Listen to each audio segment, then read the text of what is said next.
Dune Awakening's Chapter 2 story is complete, and today I'll recap and explain the story so far to catch you up on all the details. This follows straight on from Acts 1 and 2. If you've forgotten any details, watch my previous video to get all the info on what really happened. Now, let's delve into Chapter 2. Shortly after the events of Old Carthag, the player encounters Noctua, Xantara's bat. While Xantara could communicate with Noctua, the player cannot, and the bat leaves, seemingly frustrated at the player's lack of understanding. Just afterwards, the Communinet sparks into life. Very good. You're there. Alara Tuek is calling, asking the player to return to Harko village. Count Fenring wishes to talk. The player arrives at Hanavar's bar, speaking briefly with Alara, where they are then led under blindfold to the waiting Count Hazimir Fenring. Fenring tells of a report he'd received of the player's journey to Carthag with Xantara and their subsequent return alone, telling Fenring of the events he already knows of the Beni Tleilax. The Beni Tleilax, a nest of spiders that burned with old Carthag. Or so I thought. Years ago, Fenring's informants had traced unusual activity in Carthag to a Tleilaxu lab, but before they could investigate, the city was destroyed in a lasgun explosion. Considered by most a terrible accident, Fenring believes it may have been orchestrated by the Tleilaxu. Fenring had tasked the player with assassinating the previous targets as they had been agents of the Tleilax, not knowing until later that they were also Golas. He offers answers to the player about their own nature as a Gola. When they're made, Golas don't retain the memories of their original host, but the player is a refinement. The compulsion created by the Tleilax doesn't cause madness, and imprinting causes the player to learn even complex skills quickly. Most strangely, the player does not look like whoever they were grown from, something the Tleilaxu may have done deliberately.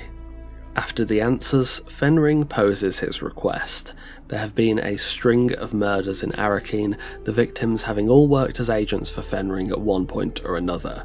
Fenring and his inspector believe it to be the work of the Tleilaxu and ask the player character to get to the bottom of it, promising to research the player's origins. Arriving in Arrakeen, the player meets with Sub-Prefect Tors. With a lingering animosity still between them, it is put aside for the investigation. Tors is certain there's a pattern to the victims that may lead to the killer. The dead agents were competent, trained and experienced, but the killer outsmarted them nonetheless. Tors tells the player to start with Austin Lath, an engineer of whom the last two victims were known associates. The player arrives at the upper floor of the Seleucid Bull. Talking to the bouncer Ugo Firenze, he mistakes the player for a regular customer at first. After mentioning a medical incident in the back room, the player announces their work for Tors, at which point the bouncer reveals that Austin Lath is the victim of that medical incident. I regret to inform you that the engineer has suffered the most conclusive of a health setbacks. Demanding to see the body, Firenze lets the player into the private room. Investigating the scene, Austin Lath's body is slumped over quietly on the sofa. A faint foam in the corner of the mouth is the only indicator of death, and a nearby note from Lath expresses some form of guilt over a past tragedy for which he was rewarded yet socially shunned, and a growing interest in rebellious propaganda from the Sandflies. Outside, the player speaks with Hester Klimt, Lath's assistant. After consulting the Arrakeen doctor and getting a poison snooper from the barkeep, the player scans the book Lath was reading, finding strong traces of contact poison. After telling Hester, she reveals that Lath had recently met with a woman and also had a secret workshop in a sandfly base at the eastern shield wall. Fighting off the sandflies, the player finds the lab within the settlement. Inside, a blackmail letter from a woman named Phaedra Vi and a voice note from Lath. He told this woman, Phaedra, his darkest secret, and she had tried to draw a confession to give it to the Harkonnens. Relaying the information to Tors, he knows of Phaedra, remarking that she is something of a man-hunter. He tasks the player to find Phaedra in her apartment in Arrakeen. Inside that apartment, everything is quiet. The player finds various clues of items being moved and a voice note talking about a party dressing up the corpse of old Carthag. They also find a receipt from a black market trader and a note to a valet asking for items to be moved north into the deep desert. Following the note to the valet, the player arrives at a cave and finds stashes of Genusian artifacts stamped with the Harkonnen crest, seemingly treasures from Carthag. They also find a torn manifest containing a list of names, and on the body of the valet, a cryptic note containing a coded phrase. Tors believes it to be a fairly plain hint as to finding the lock in Phaedra's apartment. He orders the player to find it, as he has a banquet to attend that night that Phaedra will also be attending. Lifting the portraits in the apartment, the player finds a date lock.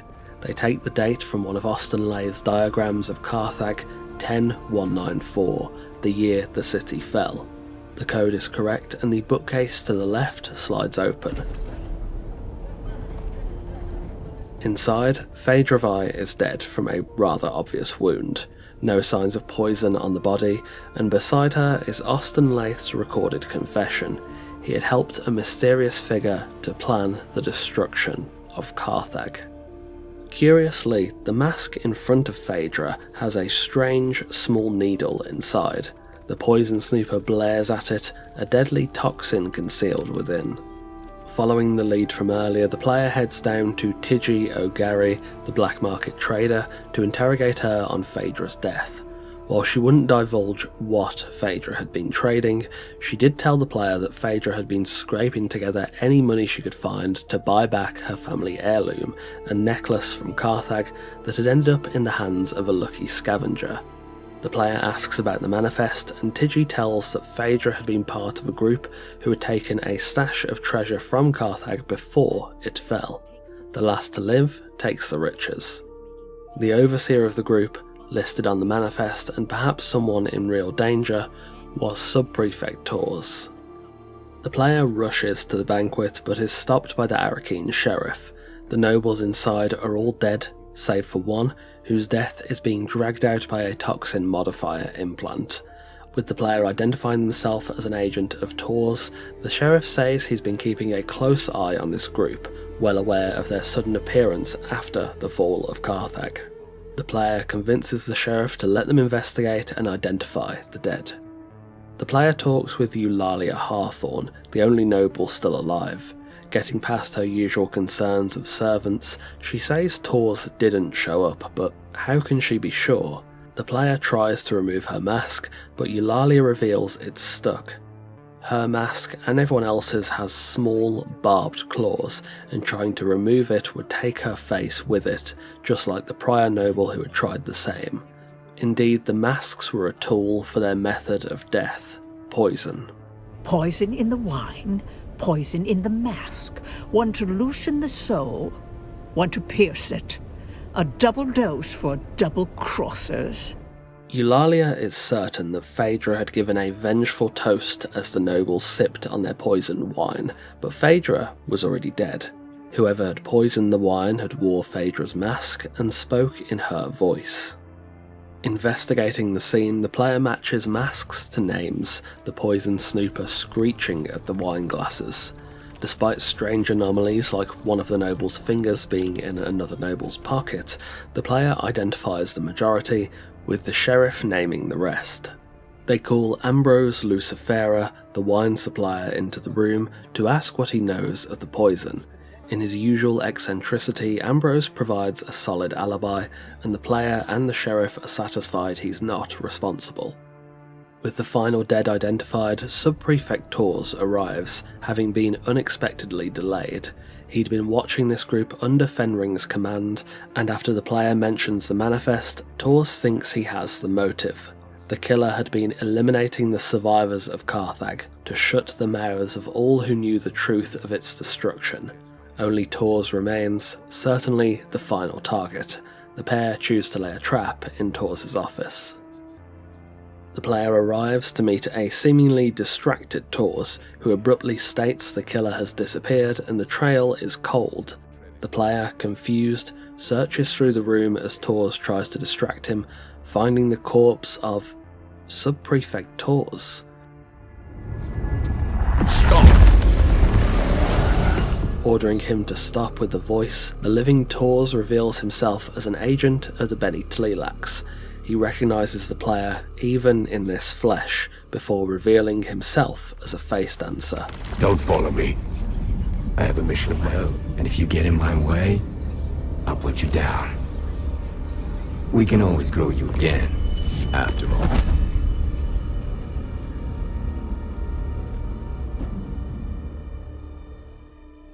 With Tors dead and the face dancer disappeared, the player returns to Alara Tuek. Telling her of the death, the face dancer, and the escape of the killer, Alara proclaims it as a failure. Count Fenring will not be pleased, and Alara will call on her network to find where the face dancer has slunk off to. Until then, the player is told to wait until she has more information. About to leave the back room, the player's communinet sparks into life with the voice of Ariste Atreides. She's finally found a moment away from her parents' lockdown. She asks to meet the player in the Seleucid Bull in Arrakeen. The player arrives at the bar, simmering in guilt. They try to tell Ariste what happened with Xantara, but she stops them. Security has tightened significantly since Xantara was spotted in Arrakeen last time. Atreides' spies lurk at the bar, listening close and reading lips from afar. With the news on Xantara being pushed away, the player tells Ariste of what happened in Carthag with the Bene Tleilax. The player mentions Stilgar, and Ariste says Duncan Idaho had made contact before she arrived on Arrakis.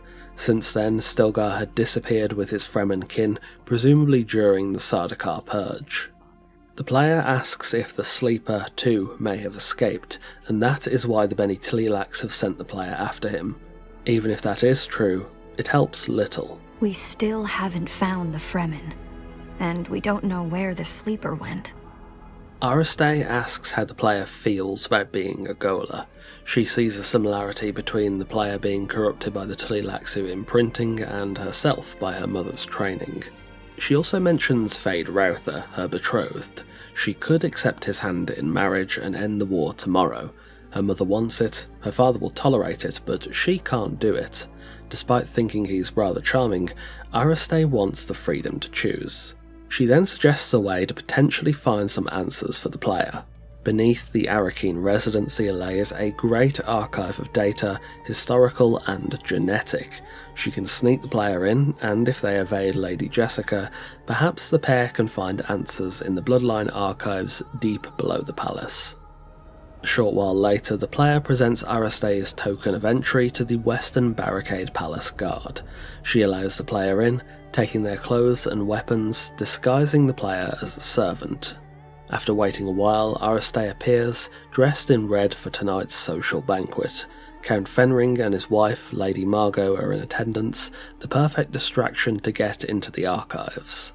Ariste opens the door and sends the player in alone, promising to meet them later.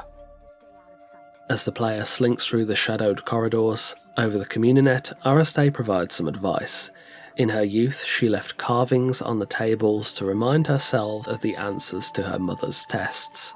The player needs to find those carvings whilst evading the archive guards. On the hunt, the player finds some of those carvings and slips past the guards to descend into the lower archives, where motion sensor glow globes stalk the shadowed passageways. Within these tunnels, the player finds a strange note from Margot Fenring, seemingly about Ariste. The letter has been lightly etched with 4 dots over a specific word. As the player finds the Bene Gesserit archives, Ariste loses connection over the communinet. Snaking past the glowing guardians, the player finds even more letters with dots over certain words, a curious cipher. In the cavernous final room, the purpose of the cipher becomes clear. Pressure plates on the floor are marked with dots, and correlating the cipher and the letters with the plates, the player activates them correctly, a projection of the Reverend Mother erupting from the floor.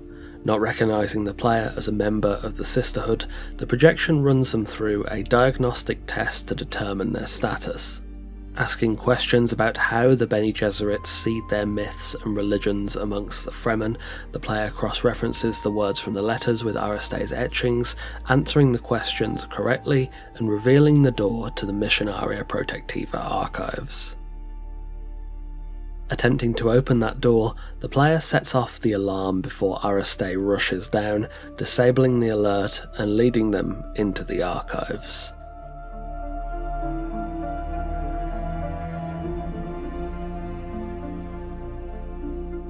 Arriving at the breeding matrix, the player offers a blood sample to the machine. As they wait, Ariste muses on her hatred for the Matrix, since her mother explained her great destiny, presumably that to birth the Kwisatz Haderach through her union with Feyd-Rautha. Eventually, the Matrix glows blue as it returns an answer. Search complete. Information on this bloodline is restricted to Reverend Mothers. Restricted? By whom? Details of the Xanavar incident are classified for the security of the Imperium. The security of the Imperium? What does that even mean? It means that some secrets are too dangerous for petulant girls. Truthsayers Jessica and Margot arrive, presumably summoned by the alarm the player had triggered. Ariste attempts to lie about the player's identity, but Jessica catches her out, using the voice to force her to tell the truth. If you want to lie to me, daughter, then lie.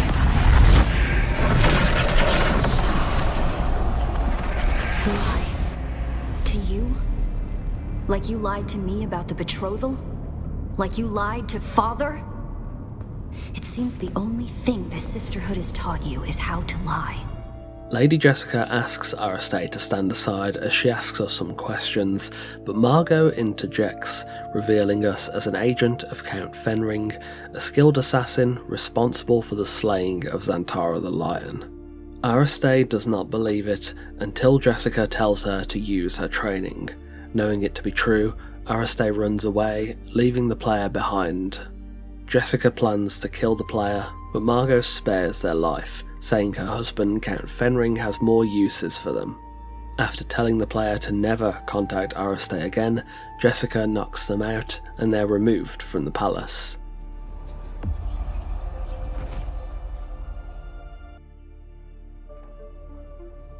With nobody left, the player returns to Haga Basin alone.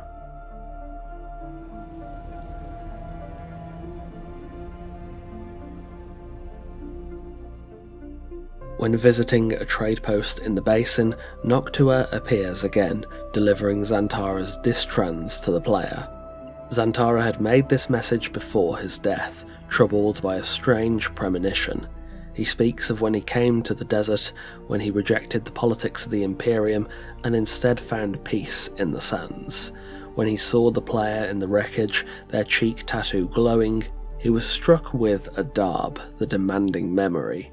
He saw both the player and the sleeper in that moment, and then only the player, an off-worlder like himself. The Fremen have retreated to the southern hemisphere, preserving their secrets. Xantara's secrets are known only to Noctua, and he urges the player to watch after her, share water, and Noctua will be a loyal companion. Perhaps this premonition of mine is just bad spice. But if I am right, then this is the last message I will ever send you. I am Xantara the Lion. I am Bronso Vernius of Ix. And I was your friend, Off-Worlder.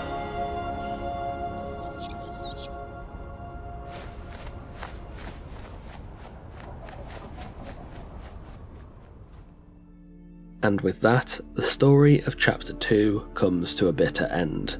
The player is alone. No Xantara, no Ariste, no Alara. They must wait with bated breath until someone calls on them again, but until that day comes, there are no answers this time.